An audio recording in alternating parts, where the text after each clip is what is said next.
Hello दोस्तों, कैसे हो आप लोग। मैक मिश्रा में आप सबका स्वागत है। आज का जो लेक्चर है या टॉपिक है वो आप सबके लिए बहुत ही ज़रूरी है और इसलिए मैं ये लेक्चर हिंदी में रिकॉर्ड कर रहा हूँ, क्योंकि इसमें मेरे बहुत सारे वेल्डर भाई इन्वॉल्व हैं, जिनको मैंने टारगेट किया है और जिनको मैंने एजुकेट करने का और जिनको मैं ट्रेन करने के लिए ये वीडियो बना रहा हूँ। इसलिए ये वीडियो मैं हिंदी में बनाऊंगा और ये वीडियो बहुत ही इम्पोर्टेंट है और ये बहुत सारे वेल्डर्स को बेनिफिट करेगा, एक्सपीरियंस्ड वेल्डर्स को भी और उन वेल्डर्स को जो अभी अभी वेल्डिंग करना चालू किए हैं या वेल्डिंग के क्षेत्र में एज अ सक्सेसफुल वेल्डर बनना चाहते हैं, उन सब के लिए बहुत ही इम्पोर्टेंट है। और ये वीडियो उन सभी वेल्डिंग इंस्पेक्टर या क्वालिटी इंस्पेक्टर के लिए भी उतना ही इम्पोर्टेंट है। तो इस वीडियो को आप अंत तक देखिएगा। हम लोग शुरू से अंत तक एक क्या क्या प्रोसीजर्स है और उसमें क्या क्या स्टेप्स इन्वॉल्व है वो सबको हम लोग बारीकी से समझेंगे। और ये वीडियो आप अंत तक देख के और अंत में आप इतना इंफॉर्मेटिव वेल्डर क्वालिफिकेशन के बारे में हो जाएंगे कि आपको कुछ भी कोड या रेफरेंस कहीं से पढ़ने की आपको कभी ज़रूरत नहीं पड़ेगी। तो जी हाँ, मैं हूँ Mac Mishra, certified pressure vessel inspector, certified piping inspector, certified risk based inspector and certified welding inspector. मुझे 10 साल वेल्डिंग के फील्ड में 10 साल से ज़्यादा का अनुभव है और इस वीडियो में मेरा अनुभव आपको देखने को मिलेगा और आप बहुत सी ज़रूरी चीज़ें इसमें सीखेंगे। तो आप अंत तक मेरे साथ इस वीडियो में बने रहिए। ये वीडियो जो है welder, welding inspector, quality inspector, आप सबको उतना ही इफ़ेक्टिव रहेगा और उतनी ही ज़्यादा चीज़ें आप सीखेंगे। तो हम लोग स्टार्ट करते हैं। दोस्तों, आपको तो पता होगा कि हम लोग किसी भी फील्ड में अगर जाएं तो हमको एक टेस्ट देना पड़ता है, बट ये जो वेल्डर टेस्ट होता है वो इन सब टेस्टों से अलग होता है। और मैं इसका कंपैरिजन करूंगा जो आर्मी टेस्ट होता है या जो पुलिस का टेस्ट होता है उससे मैं वेल्डर का कंपैरिजन करूंगा, क्योंकि ये भी उतना ही डिफिकल्ट टेस्ट होता है जो एक वेल्डर को पास करना पड़ता है। आप देखिए आर्मी में कैसे होता है टेस्ट, बहुत ही डिफिकल्ट टेस्ट होता है और आर्मी के नौजवान अलग अलग प्रक्रिया से टेस्ट लेते हैं और जब वो पास होते हैं तो वो आर्मी में ज्वाइन होते हैं। वैसे ही पुलिस का टेस्ट, पुलिस में भी हर एक पुलिस ट्रेनी को पूरा टेस्ट पास करके और फिर वो पुलिस सर्विसेज में ज्वाइन करने के लायक होता है। तो वैसे ही वेल्डर को भी एक वेल्डर टेस्ट देना पड़ता है, जो कि उसका जो है वेल्डिंग करने की क्षमता को चेक करने के लिए कि कितना अच्छा वेल्डिंग साउंड वेल्ड मेटल वो बना सकता है। उसके लिए कोड ने एक टेस्ट और गाइडलाइन दिया है जिसके थ्रू वेल्डर को गुजरना पड़ता है और जब वो वेल्डर उन सब प्रोसीजर्स को पास कर लेता है तो वो वेल्डर वेल्डिंग के लिए क्वालिफाई हो जाता है। तो ये वेल्डर टेस्ट, ये भी उतना ही इम्पोर्टेंट और उतना ही मेहनत इसमें है, इसीलिए मैं वेल्डर्स का हमेशा रिस्पेक्ट करता हूँ। और आइए आगे अब हम देखेंगे। दोस्तों, आपको पता होगा कि एक प्लांट को बनाने में कितना मेहनत लगता है। प्लांट क्या है? प्लांट मतलब एक रिफाइनरी या एक प्रोसेस यूनिट क्या है? वो जो है एक छोटे छोटे पाइप, फिटिंग्स, प्लेट से मिलके इतना बड़ा स्ट्रक्चर तैयार होता है। इतना बड़ा स्ट्रक्चर एक छोटा pipe, plates, elbows, fittings, T reducer, ये सबको वेल्ड कर करके ही ये पूरा प्लांट बनता है। और कौन वेल्ड करता है उसको? वेल्डर करता है। तो आप समझ सकते हैं कि वेल्डर का इंपॉर्टेंस क्या है। वेल्डर का इंपॉर्टेंस, पूरा प्लांट जो करोड़ों अरबों का एक असेट तैयार होता है, एक कोई भी गवर्नमेंट या प्राइवेट कंपनी एक रिफाइनरी या पेट्रोकेमिकल या फर्टिलाइजर प्लांट लगाती है, तो इतना इन्वेस्टमेंट वो सब वेल्डर की परफॉर्मेंस पे ही डिपेंड करता है। तो ये सब कुछ वेल्डर पे ही है, वो ही एक छोटे छोटे टुकड़े को जोड़ के इतना बड़ा प्लांट खड़ा करता है। तो उसकी एबिलिटी अच्छी होनी चाहिए, जिससे कि ये मेरा पूरा सेटअप, अब देखिए यहाँ पे क्रेन है, पूरा इंस्टॉलेशन ये पूरा इंस्टॉल किया जा रहा है। अभी क्रेन भी वेल्डिंग पे ही है, ये पूरा प्लांट भी वेल्डिंग पे ही है। तो वेल्डर का कितना इंपॉर्टेंस है आप समझ सकते हैं। So this is I salute to all the great welders. So prior to ये वीडियो को स्टार्ट करने से पहले मैं सभी वेल्डरों को सैल्यूट करना चाहूँगा। अब आइए देखते हैं कि क्या क्या ये वीडियो में हम लोग सीखेंगे।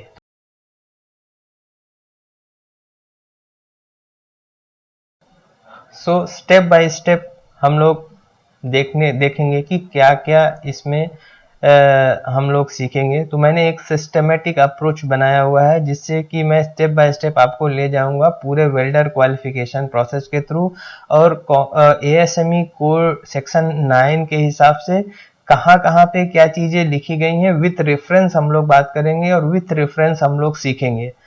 तो पहला चीज जो मैं सिखाऊंगा वो है कि टेस्ट कूपन।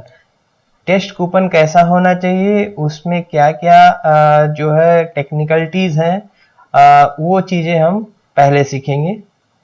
उसके बाद सीखेंगे कि जो टेस्ट वेल्डर मारेगा as per welding procedure specification WPS के हिसाब से क्या टेस्ट रहेगा, उसमें क्या क्या टेक्निकलिटीज हैं। उसके बाद आएगा नेक्स्ट स्टेप आता है, अगर वेल्डर ने टेस्ट मार दिया तो विजुअल इंस्पेक्शन का। तो विजुअल इंस्पेक्शन में क्या क्या हमको देखना है, कैसे वेल्डर को विजुअल इंस्पेक्शन में पास होना है, तो वो चीज हम देखेंगे। नेक्स्ट आएगा कि मैकेनिकल टेस्ट, बेंड टेस्ट या रेडियोग्राफी टेस्ट। सो बेंड टेस्ट कैसे होगा, रेडियोग्राफी टेस्ट कैसे होगा, और वेल्डर कैसे पास होगा, क्या एक्सेप्टेंस रिजेक्टेंस क्राइटेरिया क्या है, वो इसमें सीखेंगे। और finally welder performance qualification record के बारे में जानेंगे। ये जानेंगे। उसके बाद हम लोग ये भी जानेंगे कि P नंबर क्या होता है, जो कि वेल्डर क्वालिफिकेशन में जरूरी है। F नंबर क्या होता है, A नंबर क्या होता है, ये सब भी हम लोग सीखेंगे, जो कि एक WPS का पार्ट होता है। और WPS के हिसाब से ही वेल्डर टेस्ट कूपन वेल्ड करता है, जो कि वेल्डिंग प्रोसीजर स्पेसिफिकेशन है। उसके बाद और इसमें हम लोग सीखेंगे कि क्या क्या स्किल्स वेल्डर की रिक्वायर्ड है, और वेल्डर का स्किल्स क्या होना चाहिए। उसके बाद वेल्डर का कोड नॉलेज कितना होना चाहिए, और वेल्डर को स्पेशल टिप्स मैं दूंगा। और इन चीज़ों को अगर मैं कंबाइन कर दूंगा तो एक जो है सक्सेसफुल वेल्डर या वेल्डिंग इंस्पेक्टर जो है वो कैसे बनेगा, वो इस वीडियो के अंत तक आप सीख जाएंगे। पहले हम लोग चालू करेंगे कि टेस्ट कूपन। टेस्ट कूपन क्या होता है, एक पीस जिसपे वेल्डर अपना वेल्डिंग करता है, और जिसका हम लोग फाइनली विजुअल और मैकेनिकल या रेडियोग्राफी टेस्ट करते हैं। तो टेस्ट कूपन का ये मैंने फोटोग्राफ दिखाया है। ये जो है एक 6 इंच का पाइप है, ये जो है एक 2 इंच पाइप है। ये 45 डिग्री मतलब 6G पोजीशन पे लगा के रखा हुआ है टेस्ट मारने के लिए। तो कोड क्या कहता है कि जो टेस्ट कूपन जो होता है उसका लंबाई जो है मिनिमम 6 इंच होता है। टेस्ट कूपन का मतलब वेल्डिंग का लेंथ जो है, जो वेल्डिंग रहेगा उसका लेंथ जो है 6 इंच होना चाहिए। मीन्स जो वेल्डर वेल्डिंग करेगा इसका लेंथ 6 इंच कम से कम होना चाहिए।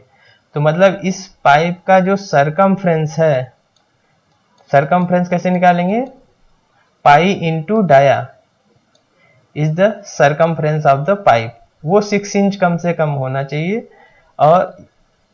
और उसके बाद जो है तो पाई मीन्स हो गया 3.14, और डाया अगर तो इंटू डी कर देंगे तो सरकमफ्रेंस आ जाएगा। ओके, उसके बाद अगर क्या है कि अगर हम छोटा पाइप टेस्ट मारते हैं, स्मॉल बोर का पाइप का अगर टेस्ट मारते हैं तो हमको 2, 3 या 4 टेस्ट पीस मारने पड़ेंगे 6 इंच वेल्ड को लाने के लिए, क्योंकि स्मॉल डाया में वेल्ड का लेंथ कम रहेगा। ठीक है, तो पहला हो गया टेस्ट कूपन में कि टेस्ट कूपन का लेंथ 6 इंच होना चाहिए। उसके बाद ये भी लिखा है मैंने कि फॉर स्मॉलर डाया पाइप, अगर छोटे डाया के पाइप हैं तो मल्टीपल कूपन जो है वेल्ड करना पड़ेगा 6 इंच को मीट करने के लिए। और नेक्स्ट है कि टेस्ट कूपन में भी प्लेट, टेस्ट कूपन यहाँ तो मैंने पाइप दिखाया है, वो प्लेट भी हो सकता है, पाइप भी हो सकता है, या कोई स्पेशल अरेंजमेंट भी हो सकता है अगर कोई स्पेशल टेस्ट क्वालिफाई करना चाहता है। और जो इसमें जो बेवल एंगल रहेगा, रूट फेस रहेगा, रूट गैप रहेगा, वो जो है जो WPS जिसके हिसाब से वेल्डर टेस्ट मार रहा है उसके हिसाब से ही वो होना चाहिए। ठीक है, तो ये चीज हमने टेस्ट कूपन के बारे में जाना कि टेस्ट कूपन कैसा होना चाहिए। प्लेट या पाइप हो सकता है। पोजीशन हमारा यहाँ डिफाइंड है, पोजीशन के बारे में हम आगे भी देखेंगे कि किस पोजीशन में होना चाहिए। और उसके बाद उसका bevel angle, root face, root gap WPS के हिसाब से होना चाहिए। WPS कौन देगा? जो कंपनी वेल्डिंग टेस्ट करवा रही है वो ही WPS वेल्डर को प्रोवाइड करेगी। ठीक है, तो आगे बढ़ते हैं। अब आगे एक चीज जो है आती है जो कि सबको पता होना चाहिए कि एसेंशियल वेरिएबल्स क्या होते हैं और नॉन एसेंशियल वेरिएबल्स क्या होते हैं।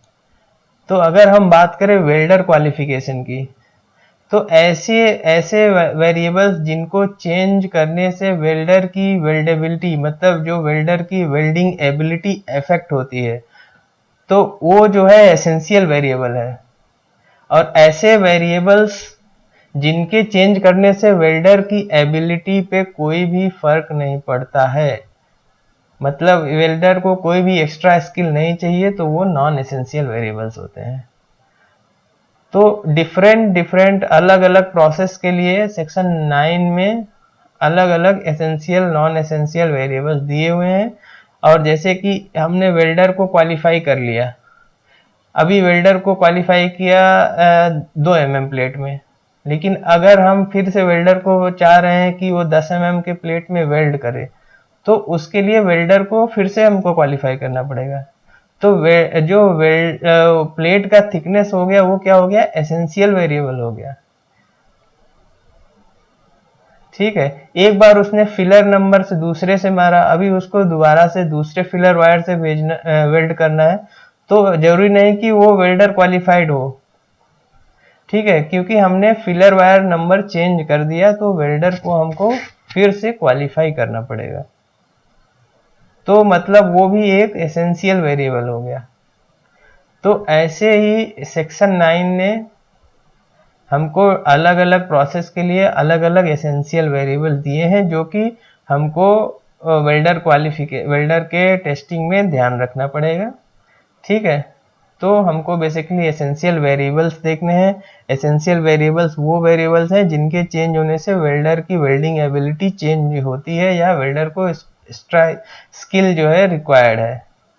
तो इसमें मैंने 2 प्रोसेस के लिए एसेंशियल क्या वेरिएबल्स होंगे वो मैंने लिया है। पहला है SMAW, जिसको हम लोग आर्क वेल्डिंग कहते हैं, सील्डेड मेटल आर्क वेल्डिंग, और दूसरा मैंने लिया है GTAW, gas tungsten arc welding. तो पहले हम देखते हैं SMAW में क्या क्या एसेंशियल वेरिएबल्स हैं। तो इसका रेफरेंस आप ASME में QW353 में देख सकते हैं। तो पहला है कि वेल्डिंग ज्वाइंट जो है उसमें अगर बैकिंग, मतलब नीचे अगर वेल्ड के रूट के नीचे अगर बैकिंग स्ट्रिप लगाया हुआ है, स्ट्रिप लगा के कोई वेल्डर वेल्ड कर रहा है, और स्ट्रिप अगर उसको बिना स्ट्रिप के वेल्ड करना है तो वो फिर से अलग टेस्ट देना पड़ेगा। तो बैकिंग और विदाउट बैकिंग वो क्या है, एक एसेंशियल वेरिएबल है। ठीक है, उसके बाद आता है पाइप का डायामीटर, वो भी एक एसेंशियल वेरिएबल है। अगर हमने वेल्डर को 6 इंच के टेस्ट कूपन में क्वालिफाई कर लिया, अब उसको स्मॉलर बोर 1 इंच वेल्ड करना है या 3-4 इंच वेल्ड करना है या 2 इंच वेल्ड करना है, तो वो उसके लिए क्वालिफाइड नहीं है। उसके लिए एक छोटे डाया में उसको वेल्ड करवाना पड़ेगा। तो मतलब जो पोजीशन है, जो हम लोग बात करते हैं डाया की, तो अलग अलग डाया के लिए हमको उसको क्वालिफाई करना पड़ेगा। वो भी, उसका भी एक अलग टेबल है, वो हम लोग आगे देखेंगे कि किस डाया से मारे तो वो सारे डाया में क्वालिफाई हो सकता है। फिर आता है पी नंबर। पी नंबर क्या होता है, बेस मेटल नंबर होता है, मतलब मेरा मटेरियल का क्या मटेरियल है, carbon steel, stainless steel, alloy steel, तो उसको अगर चेंज करते हैं तो भी हमको अलग फिर से वेल्डर को क्वालिफाई करना पड़ेगा। फिर एफ नंबर होता है filler number, filler wire number. तो फिलर वायर नंबर भी अगर चेंज करते हैं तो भी हमको वेल्डर क्वालिफिकेशन, रिक्वालिफिकेशन का जरूरत पड़ेगा। फिर next is thickness of weld metal, कितने एमएम का वेल्ड थिकनेस वेल्डर को वेल्डिंग करना है। तो उससे भी वेल्डर अगर 4 एमएम के लिए क्वालिफाई है तो 4 एमएम तक ही वेल्ड कर सकता है। उसके लिए अगर ऊपर वेल्ड करना है तो फिर से वेल्डर को हमको रिक्वालिफाई करना पड़ेगा। फिर देन आता है पोजीशन, जो हम लोग बात करते हैं 1G, 2G, 3G, 4G, 5G, 6G। तो अगर हमने 1G, 2G में क्वालिफाई किया है तो 5G वेल्डिंग नहीं मार सकता है, उसके लिए स्पेशल स्किल्स, मोर स्किल्स रिक्वायर्ड है, तो उसमें हमको वेल्डर को क्वालिफाई करना पड़ेगा। तो ये भी मेरा एक एसेंशियल वेरिएबल हो जाएगा। फिर आता है vertically up hill and down hill. So up hill और डाउन हिल भी जो है वो अगर अप हिल के लिए मारा है तो अप हिल के लिए ही क्वालिफाइड है, डाउन हिल के लिए मारा है तो डाउन हिल के लिए क्वालिफाइड है। अगर उसमें चेंज कर रहे हैं तो हमसे फिर से वेल्डर क्वालिफिकेशन का जरूरत पड़ेगा। ठीक है, तो ये हो गया। अब हम लोग आगे देखेंगे कि GTAW प्रोसेस। GTAW प्रोसेस में जो है क्या क्या एसेंशियल वेरिएबल्स और नॉन एसेंशियल वेरिएबल्स है, जो कि सिमिलर ही रहेगा, हमारा SMAW से सीनियर ही रहेगा। जैसे हमने बैकिंग देखा, pipe diameter, base metal, okay, ये सब हम लोग देख रहे हैं, तो वो लगभग लगभग सिमिलर ही है। ठीक है, तो लगभग लगभग सिमिलर है। फिलर वायर हमने देखा, एफ नंबर देखा, उसके बाद इसमें जो है एक इंसर्ट्स का है, जो बॉटम साइड में अगर कुछ इंसर्ट लगाया हुआ है तो इंसर्ट अगर निकाल के वेल्डिंग करना है तो भी एक एसेंशियल वेरिएबल है।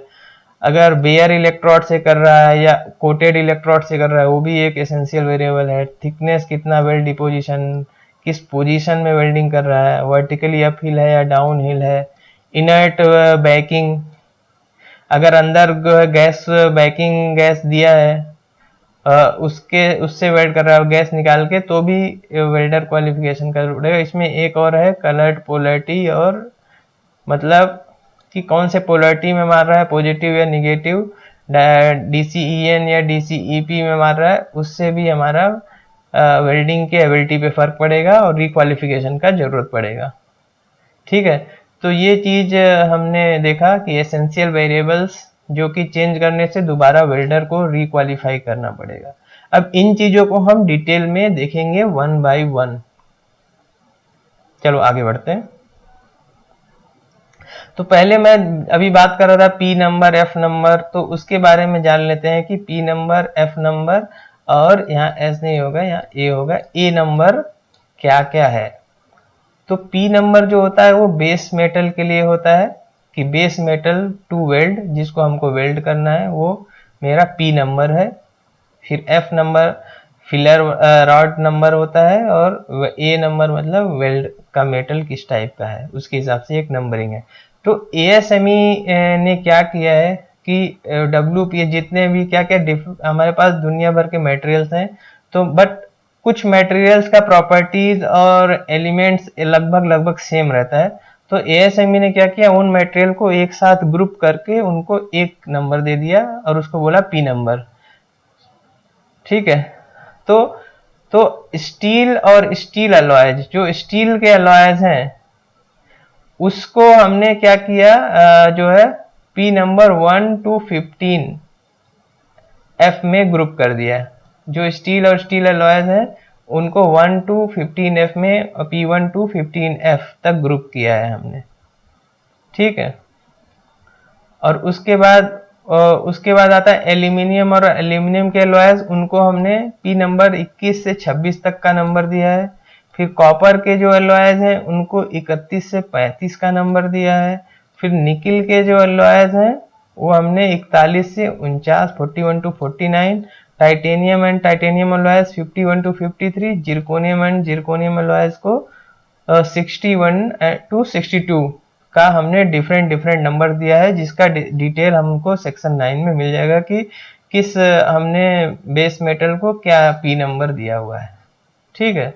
तो नॉर्मली कार्बन स्टील अपना P1 में आता है, SS P8 में आता है, ऐसा करके अलग अलग है।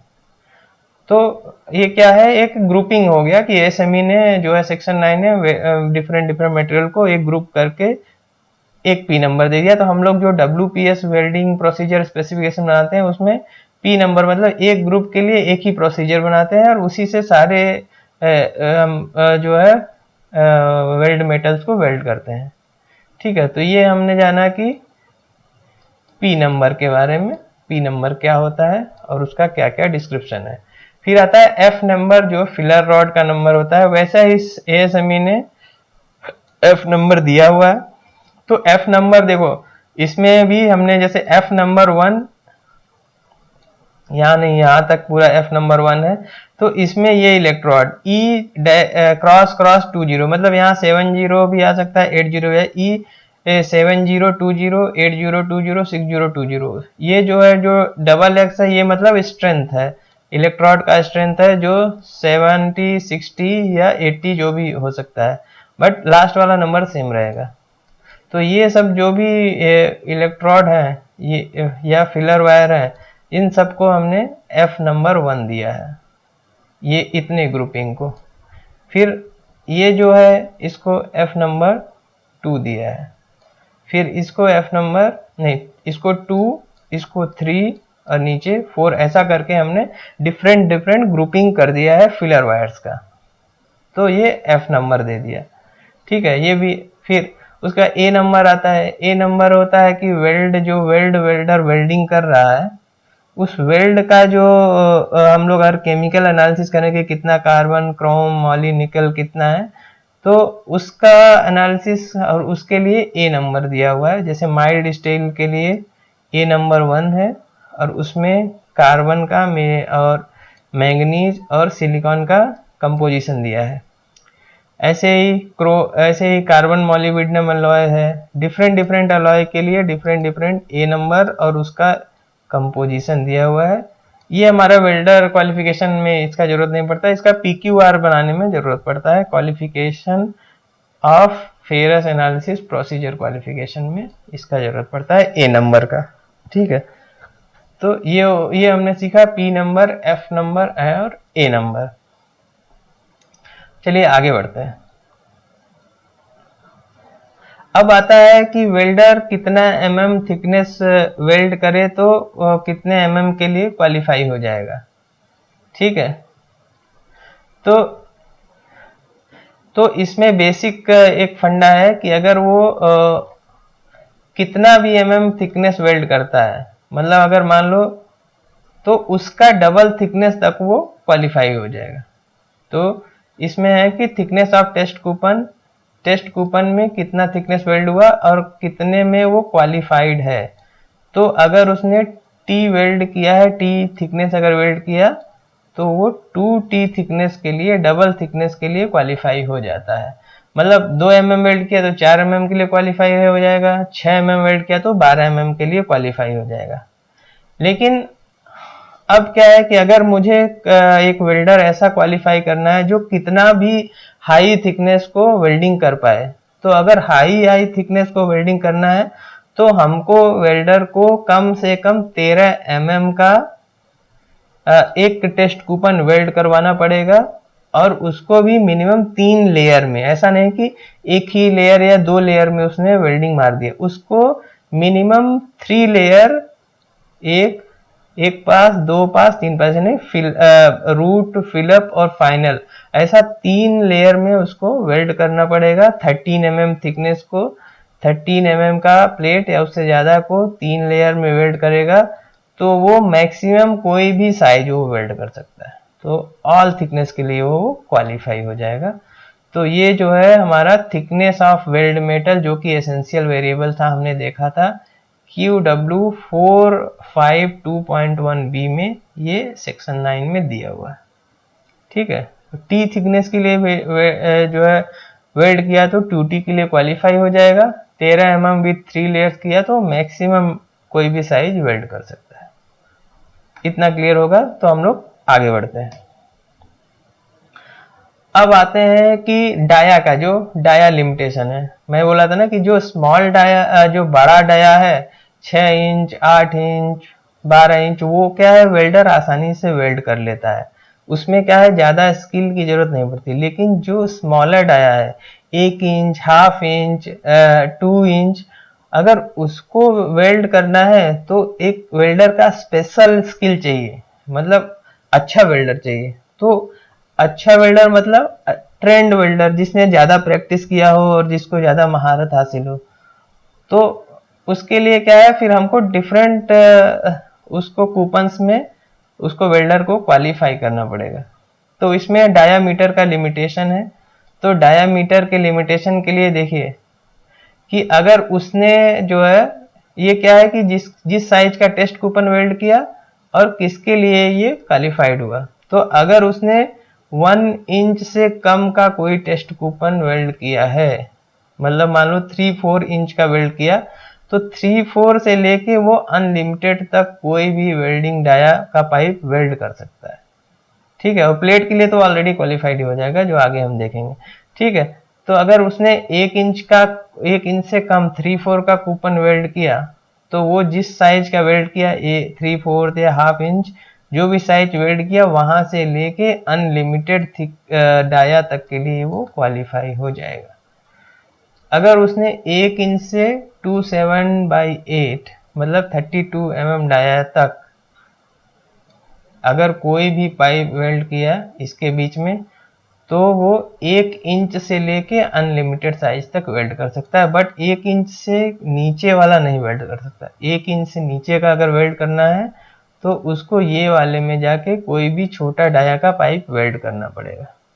ठीक है, अगर उसने 1 इंच, मान लो 2 इंच का एक टेस्ट कूपन वेल्ड किया है, तो 2 इंच का टेस्ट मारा है तो मिनिमम जो है 1 इंच का ही कूपन वेल्ड कर सकता है, हाफ इंच 3/4 का बट वेल्ड नहीं कर सकता, उसके लिए क्वालिफाइड नहीं है। ठीक है, और अगर उसने 7/8 इंच का एक टेस्ट कूपन मारा है या 3 इंच का मारा, उससे ऊपर मतलब 2/7 से ऊपर कोई भी का मारा है, 2 इंच, 3 इंच, 4 इंच, 5 इंच, तो मिनिमम वो 2/7/8 और अनलिमिटेड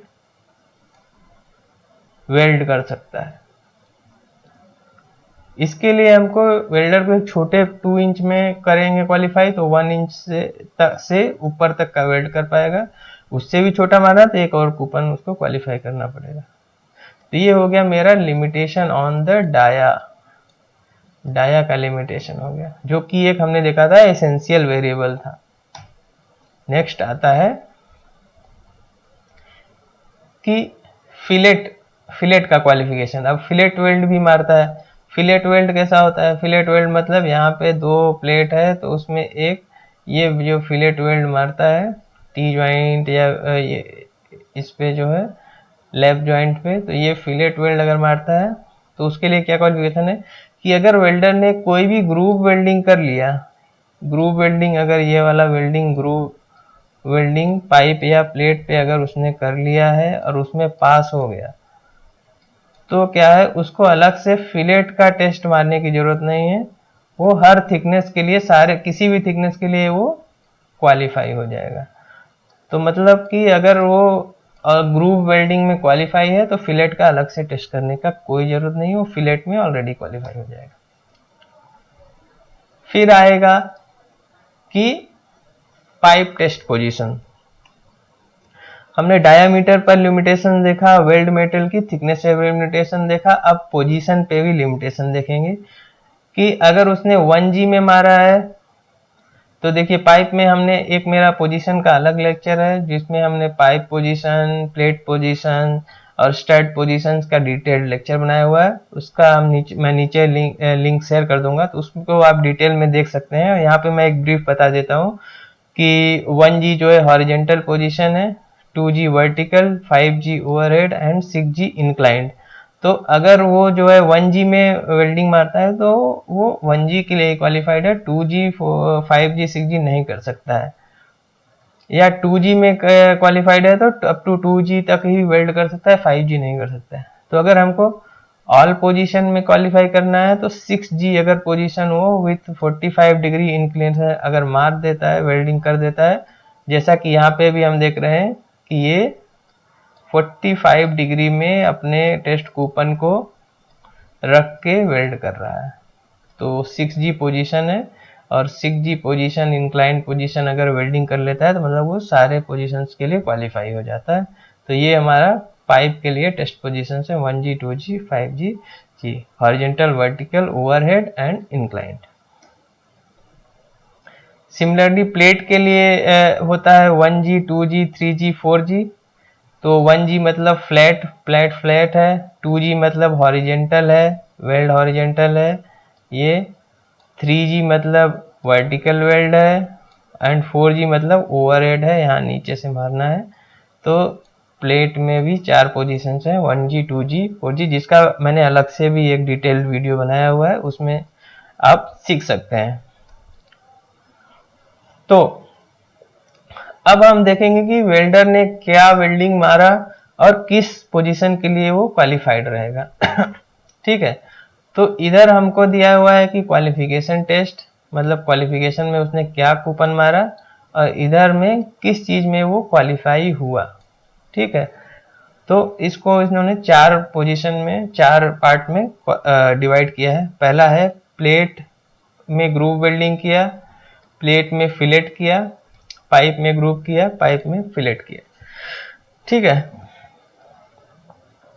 तो प्लेट में अगर उसने ग्रूव वेल्डिंग किया और 1G पोजीशन में किया तो क्या है, पाइप अगर वो पाइप जो है ना, पाइप क्या होता है कि वेल्ड करना प्लेट से थोड़ा टफ होता है, लेकिन 24 मीटर के ऊपर हम लोग ऐसा मानते हैं कि पाइप प्लेट बराबर हो गया। इसलिए उसको अलग से ये देता है कि pipe and plate over 24 inch dia. तो 24 इंच डाया के ऊपर पाइप प्लेट बराबर हो जाता है, लेकिन पाइप अगर 24 इंच से नीचे का है तो उसके लिए स्पेशल क्वालिफिकेशन चाहिए।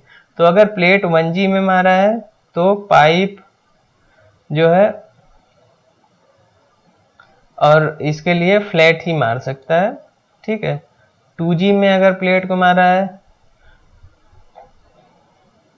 तो ये फ्लैट और हॉरिजेंटल वेल्ड कर सकता है, क्वालिफाई रहेगा। ग्रुप के लिए 4G मारा तो ये क्वालिफिकेशन उसका रहेगा। ठीक है, और अगर प्लेट में उसने 2G 3G 4G मारा है तो वो सभी पोजीशंस के लिए क्वालिफाई हो जाएगा प्लेट के लिए, लेकिन पाइप के लिए वो केवल फ्लैट और हॉरिजेंटल ही मार सकता है, वो 24 इंच के से कम के लिए। ठीक है, और फिलेट वो ऑल थिकनेस मार सकता है, अगर उसने एक बार ग्रूव मार दिया तो फिलेट कोई भी थिकनेस। ठीक है, फिलेट में वो फिलेट मारेंगे तो हम ग्रूव में कभी क्वालिफाई नहीं हो पाएंगे, तो फिलेट का अलग से तो कोई नॉर्मली टेस्ट नहीं होता है। ठीक है, स्पेशल कोई टेस्ट है तो वो हो जाता है। फिलेट मारा है तो फिलेट में ही क्वालिफाई होगा। 1F मारा तो F के फ्लैट के लिए, 2F मारा तो फ्लैट और हॉरिजेंटल के लिए, 3F मारा तो फ्लैट हॉरिजेंटल वर्टिकल के लिए, 3F 4F मारा तो ऑल के लिए क्वालिफाई हो जाएगा। अब मेन आता है पाइप।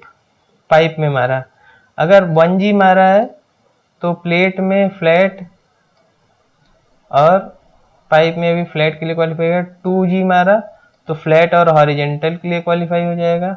5G मारा तो प्लेट में फ्लैट वर्टिकल ओवरहेड के लिए और पाइप में भी फ्लैट वर्टिकल। लेकिन अगर 6G मार दिया तो प्लेट में भी सारे पोजीशंस के लिए, पाइप में भी सारे पोजीशंस के लिए और फिलेट भी सारे पोजीशंस के लिए वो क्वालिफाई हो जाएगा। ठीक है, और एक इंटरेस्टिंग है कि अगर 2G और 5G मारता है तो भी सभी के लिए क्वालिफाई हो जाएगा। मतलब अगर वेल्डर 6G पोजीशन में मार लेता है तो सारे प्लेट के लिए और सारे पाइप के लिए क्वालिफाई हो जाएगा, या 2G प्लस एक कूपन और एक कूपन 5G में मारना पड़ेगा, तब भी वो सारे पोजीशंस के लिए क्वालिफाई हो जाएगा। तो ये जो है परफॉर्मेंस क्वालिफिकेशन के लिए हमारा QW 461.9 में ASME सेक्शन 9 में दिया है, जहां से आप रेफर कर सकते हैं। बहुत ही इंपॉर्टेंट टेबल है ये। फिर अब एक इंपॉर्टेंट आता है, अब वेल्डर ने ये सब करके जो है टेस्ट मार दिया, अब उसका हमको इवेल्युएशन करना है कि जो क्रूशियल इंपॉर्टेंट है कि वेल्डर पास हुआ या फेल हुआ। तो उसके लिए क्या टेस्ट करना पड़ेगा?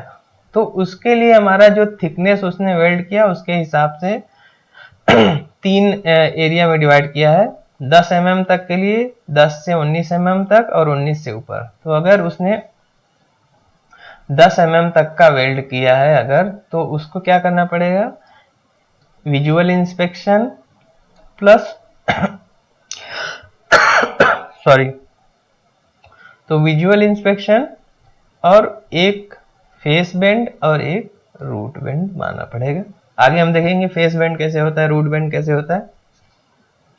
ठीक है, अगर वो 10 से 19 mm के लिए मारता है तो उसको विजुअल इंस्पेक्शन और 2 साइड बेंड में क्वालिफाई हो जाएगा। 19 से ऊपर मारता है तो विजुअल इंस्पेक्शन और 2 साइड बेंड टेस्ट में वेल्डर क्वालिफाई होगा। ठीक है, तो वेल्डर को कैसे क्वालिफाई कर सकते हैं? या तो हम जो है ये जो है बेंड टेस्ट करें, टेस्ट कूपन को लैब में भेजें और जो है लेबोरेटरी में उसका बेंड टेस्ट होगा, उसको बेंड करके देखेंगे। तो पहला तो हो गया बेंड टेस्ट जिसमें लैब, और ना ये कम यूज होता है, हम लोग बेसिकली आरटी रेडियोग्राफी से क्वालिफाई करते हैं। तो या तो उसका हम लोग सीधे आरटी करवा दें, आरटी में पास हो गया तो वेल्डर क्वालिफाई हो गया। अब कभी कभी क्या होता है कि डायरेक्ट हम लोग अगर वेल्डर को प्रोडक्शन वेल्ड, मतलब कि डायरेक्ट हमने टेस्ट नहीं करवाया, उसको सीधे प्लांट भेज दिए और प्लांट में उसने जो वेल्डिंग मारा उसका ही अगर हमने टेस्ट कर लिया तो उससे भी हम वेल्डर को क्वालिफाई कर सकते हैं, जिसको हम लोग प्रोडक्शन वेल्ड क्वालिफिकेशन कहते हैं। ठीक है, तो ये चीज कहाँ लिखा है ASME में, ये स्पेसिमेन के बारे में बेंड टेस्ट कितना बार करना है, क्या करना है, वो इधर लिखा है। उसके बाद weld made in test coupon में बी एग्जामिन्ड बाय वॉल्यूमेट्रिक, जो रेडियोग्राफी में देखा, और बाय विजुअल या विजुअल एंड मैकेनिकल। या तो वॉल्यूमेट्रिक रेडियोग्राफी कर लो या तो विजुअल और मैकेनिकल कर लो, जो कि हमने इधर देखा। ठीक है, अल्टरनेटिवली या फिर जो हमने देखा कि ये production weld, minimum of 1 metre 3 feet length of first production weld made entirely by welding operator. ठीक है, 1 मीटर लेंथ प्रोडक्शन वेल्ड उसका हमको एग्जामिन करना पड़ेगा, तो इससे हम लोग वेल्डर क्वालिफाई कर सकते हैं। ठीक है, अब उसका एक्सेप्टेंस क्राइटेरिया, जैसे अगर हमने आरटी से किया, रेडियोग्राफी से वेल्डर को पास किया, तो कितना क्या एक्सेप्टेंस क्राइटेरिया रहेगा? तो एक्सेप्टेंस क्राइटेरिया में लीनियर इंडिकेशन और राउंडेड इंडिकेशन दोनों के लिए लीनियर इंडिकेशन मतलब होता है length is greater than 3 times width, और rounded indication less is less than 3 times width. ठीक है, तो ये मेरा लीनियर इंडिकेशन हो गया जो कि लंबा रहता है, और राउंडेड मतलब गोलाई में रहता है, इसका एक डेफिनेशन है।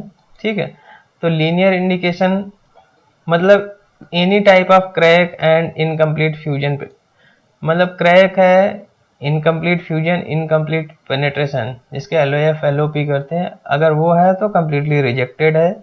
उसके बाद अगर थिकनेस 10 mm तक का है तो उसमें 3 mm से ऊपर है कोई भी इंडिकेशन स्लैग है, उसके बाद जो है जो भी है डिफेक्ट, अगर 3 mm, अगर 3 mm से बड़ा है 10 mm के थिकनेस तक में तो रिजेक्ट हो जाएगा। फिर आता है कि थिकनेस अगर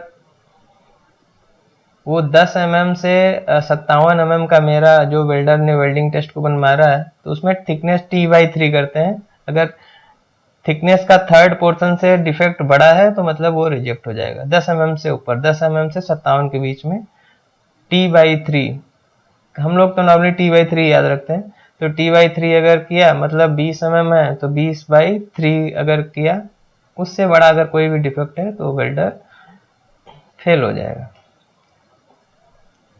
फिर आता है अगर वो थिकनेस वेल्ड का 57 mm से ऊपर है तो 19 mm से कोई भी बड़ा डिफेक्ट होगा तो वेल्डर रिजेक्ट हो जाएगा। फिर आता है राउंडेड इंडिकेशंस, गोलाई वाला जैसे पोरोसिटी हो गया और ये सब हो गया। तो राउंडेड इंडिकेशंस में अगर कोई भी 3 mm से बड़ा है कोई भी राउंडेड इंडिकेशन तो वेल्डर डिस्क्वालीफाई हो जाएगा। ठीक है, तो ये हमने देखा एक्सेप्टेंस क्राइटेरिया, कैसे हम लोग आरटी में अगर रेडियोग्राफी से एक्सेप्ट करेंगे तो कैसे वेल्डर को एक्सेप्ट करेंगे। तो ये अब डिटेल के लिए आप लोग QW 191.1.2.2 में जाके डिटेल पढ़ सकते हैं, जिसका मैंने यहाँ पे डिस्क्रिप्शन दिया हुआ है। नेक्स्ट आता है बेंड टेस्ट से क्वालिफाई करना। तो बेंड टेस्ट क्या करते हैं हम लोग जो है, अगर वेल्डर को बेंड टेस्ट से क्वालिफाई करना है तो हमने देखा या तो फेस बेंड और साइड रूट बेंड करें या 2 साइड बेंड कर दें तो भी वेल्डर क्वालिफाई हो जाता है। तो हमको वेल्ड पीसेस को ऐसे स्पेसिफेंस में कटिंग करना पड़ेगा। बाद में जो वेल्डिंग है उसको हम लोग फ्लश ऑफ कर देते हैं। ये देखिए जो हमारा कैपिंग और रूट था उसको हमने फ्लश कर दिया। बाद में हम लोग इसको ये फॉर्मर के हेल्प से उसको ऐसे करके बेंड करते हैं, उसको दबाते हैं और प्लेट मेरा ऐसा इस तरीके से बेंड हो जाता है। मतलब यहाँ पे ऐसे बेंड हो जाएगा, यहाँ भी ऐसे प्लेट बेंड हो जाएगा। तो क्या होगा, जब प्लेट बेंड हो जाएगा तो जो वेल्डर ने वेल्डिंग मारा वो खुलेगा, ओपन अप होगा। तो अगर उसमें कोई भी डिफेक्ट है तो इस तरह से वो दिख जाएगा। यहाँ देखिए ये दिख रहा है। और अगर कोई डिफेक्ट नहीं है तो वो वेल्डिंग एकदम बढ़िया दिखेगा, उसमें कोई भी ओपनिंग पोरोसिटी स्लैग ये सब है कुछ भी उसमें LOF है LOP है तो कुछ भी नहीं रहेगा, तो एकदम बढ़िया दिखेगा। तो इसका भी एक गाइडेड बेंड का भी क्राइटेरिया है। The guided specimen shall have no open discontinuity in the weld और heat affected zone exceeding 3 inch. मतलब कोई भी ओपन डिसकंटिन्यूटी 3 इंच से बड़ा का नहीं होना चाहिए। ठीक है, तो ये हमको याद रखना है। तो हमको जो है वेल्डर क्वालिफिकेशन अगर हम बाय बेंड टेस्ट करते हैं तो उसमें ये करना पड़ेगा, 3 mm से बड़ा कोई भी ओपनिंग होगा तो वेल्डर रिजेक्ट हो जाएगा। फिर आता है अल्टरनेट बेस मेटल क्वालिफिकेशन। कभी कभी क्या होता है हमारे पास जो फिलर वायर जो base metal carbon steel stainless या अल्लाह स्टील है, जिससे हमको इनिशियली वेल्डर क्या होता है प्लांट जब चालू हुआ तो वो प्लेट नहीं आई होती है, वो पाइप नहीं होता, तो हम अगर दूसरे किसी बेस मेटल से क्वालिफाई करना चाहते हैं तो वो भी हम कर सकते हैं। तो हमने ग्रुपिंग में देखा था कि 1 to 15F कार्बन स्टील होता है और 14 तो अगर 1 to 15F में कोई भी एक मटेरियल हमारे पास अवेलेबल है तो उससे हम ये सारे 1 to 15F क्वालिफाई कर सकते हैं। अगर पी नंबर 21 से 21 to 26 के बीच में एक भी पाइप है या एक भी प्लेट है तो उससे हम कोई भी पी नंबर 21 से 26 को क्वालिफाई कर सकते हैं। सिमिलरली 51 to 53 या 61 to 62 में कोई भी है तो इसको हम लोग क्वालिफाई, मतलब P1 to P15 मतलब डिफरेंट कार्बन स्टील्स का ग्रेड है, तो उसमें कोई भी एक अगर पाइप अवेलेबल है तो उससे हम किसी भी 1 to 15 में क्वालिफाई हो सकते हैं। सिमिलरली F नंबर भी होता है, F नंबर में भी अल्टरनेट F नंबर से क्वालिफाई, फिलर वायर से क्वालिफाई कर सकते हैं, कि अगर F नंबर 1 से विथ बैकिंग क्वालिफाई किया तो वो वेल्डर टेस्ट मारा है तो किस किस के लिए क्वालिफाई हो जाएगा, वो F नंबर 1 विथ बैकिंग और बाकी इसमें टेस्ट मारा तो ये जो है F नंबर 1 इसी के लिए ही क्वालिफाइड रहेगा। लेकिन अगर उसने F नंबर 1 विदाउट बैकिंग मारा है, मतलब बिना बैकिंग के मारा है, तो F नंबर 1 में विद बैकिंग विदाउट बैकिंग के लिए क्वालिफाई हो जाएगा। F नंबर 2 अगर उसने मारा विद बैकिंग तो F number 1 with backing and F number 2 with banking qualify हो जाएगा। अगर विदाउट बैकिंग F नंबर 2 मारा तो F number 1 with banking, F number 2 with backing and without banking qualify हो जाएगा। तो ऐसे ही जैसे F नंबर 4 उसने मारा विदाउट बैकिंग तो F नंबर 1 क्वालिफाई हो जाएगा, 2 क्वालिफाई हो जाएगा with banking, 3 with banking, 4 with backing and without banking. तो ऐसे हम लोग क्वालिफाई अल्टरनेट F नंबर से भी कर सकते हैं। ठीक है, अब उसके बाद देखेंगे कि वेल्डर की कंटिन्यूटी, कि अगर वेल्डर जो है मान लीजिए बीच में वेल्डिंग मारना बंद कर दिया, क्योंकि ये सब चीज़ क्या होता है, प्रैक्टिस की चीज़ होती है। अगर एक बार हाथ बैठा है और प्रैक्टिस चल रहा है, कंटिन्यूस प्रैक्टिस में है, तो वो प्रैक्टिस मेंटेन रहता है। लेकिन अगर वो एक बार प्रैक्टिस बंद हो गई तो फिर क्या होता है कि वो प्रैक्टिस चली जाती है, फिर से हमको वेल्डर को रिक्वालिफिकेशन करना पड़ेगा। तो कब किस केस में हमको रिक्वालिफिकेशन करना पड़ेगा, अगर वेल्डर ने 6 महीने तक मीन 6 महीने तक कोई भी वेल्डिंग नहीं किया तो हमको वो कंटिन्यूटी में नहीं रह पाएगा, जिसकी वजह से रिक्वालिफिकेशन करना पड़ेगा। तो इसके लिए हम लोग वेल्डर कंटिन्यूटी रिकॉर्ड बनाते हैं। किसी भी कंपनी में वेल्डर वेल्ड कर रहा है तो कंटिन्यूटी में वेल्ड कर रहा है कि नहीं, वो रिकॉर्ड हम देखते हैं या बनाते भी हैं। तो 6 मंथ से ज़्यादा का अगर कोई भी वो है, यहाँ पे लिखा हुआ है ये सेक्शन 9 में, तो the performance qualification of welder or welding operator shall be remain valid provided not greater than 6 months have been passed। मतलब 6 महीने से ज़्यादा तो नहीं हो गया। तो 6 महीने जैसे ही एक वेल्डर का हम लोग नॉर्मली वेल्डिंग कार्ड बनाते हैं, 6 महीने की वैलिडिटी रखते हैं और 6 महीने की वैलिडिटी के बाद हम लोग उसका कंटिन्यूटी देखते हैं। कंटिन्यूटी अगर उसका है तो फिर उसको वेल्डर को हम लोग नेक्स्ट 6 मंथ के लिए वैलिड कर देते हैं, बशर्ते कि उसका कंटिन्यूटी रहे। तो वो चीज़ यहाँ पे है कि कंटिन्यूटी, अगर वेल्डर कोई भी आता है और अगर उसने टेस्ट मारा और क्वालिफाई नहीं हुआ तो उसको ट्रेनिंग में भेज देते हैं। और अगर कोई भी वेल्डर जिसका कि परफॉर्मेंस अच्छा नहीं आ रहा है, वो उसका जो है बार बार उसका प्रोडक्शन वेल्ड फेल हो रहा है रेडियोग्राफी में या किसी भी दूसरे नॉन डिस्ट्रक्टिव टेस्ट में, तब हम उसको वेल्डर को फिर से ट्रेनिंग में भेज सकते हैं कि आपका अभी परफॉर्मेंस अच्छा नहीं है, आपको फिर से ट्रेनिंग करना पड़ेगा। ठीक है, तो ये बात हो गई कंटिन्यूटी की। तो अब हम बात करेंगे स्पेशल टिप्स में। तो 3 स्पेशल टिप्स मैं आपको दूंगा वेल्डर को। तो क्या क्या है, तो पहला टिप्स है प्रैक्टिस, और दूसरा प्रैक्टिस, और तीसरा भी प्रैक्टिस। मतलब कि अगर आपको परफेक्ट होना है तो आपको प्रैक्टिस प्रैक्टिस और प्रैक्टिस ही करेंगे तो ही आप परफेक्ट बन पाएंगे। तो ये 3 टिप्स तो आपको किसी भी फील्ड में आपको महारत हासिल करने के लिए चाहिए। उसके बाद अगला टिप्स है कि जब भी आप टेस्ट मारता है, आप मारने जाते हैं, वेल्डर कोई भी टेस्ट मारता है या वेल्डिंग इंस्पेक्टर उसको चेक करता है, तो फिटअप उसका बहुत ही अच्छा होना चाहिए। वेल्ड जो है फिटअप बहुत अच्छा करना चाहिए, तभी हमारा रेडियोग्राफी या बेंड टेस्ट पास होगा। अगर फिटअप में ही गड़बड़ी हो गई तो फिर प्रॉब्लम है, तो वेल्डर टेस्ट पास करना मुश्किल है। तो फिटअप आपका जो है, जो टेस्ट कूपन है वो बहुत अच्छा से फिटअप रेडी होना चाहिए। उसमें कितना भी टाइम लगे उसमें कोई लिमिटेशन नहीं है। आप अच्छे से अपना टेस्ट कूपन बनाइए और अच्छे से अंदर बाहर से उसको हाईलो देख लीजिए, कोई जो है मिसमैच और ये सब नहीं होना चाहिए। टेस्ट कूपन एकदम अच्छे से होना चाहिए। अगर 6G में मार रहे हैं तो properly inclined as per code 45 degree inclined होना चाहिए। तो पहली चीज वो ध्यान रखने की है। अगर उसमें हवा चल रहा है तो आप बैरिकेड कर सकते हैं, पोरोसिटी वगैरह ना आए उसके लिए बैरिकेशन रख सकते हैं।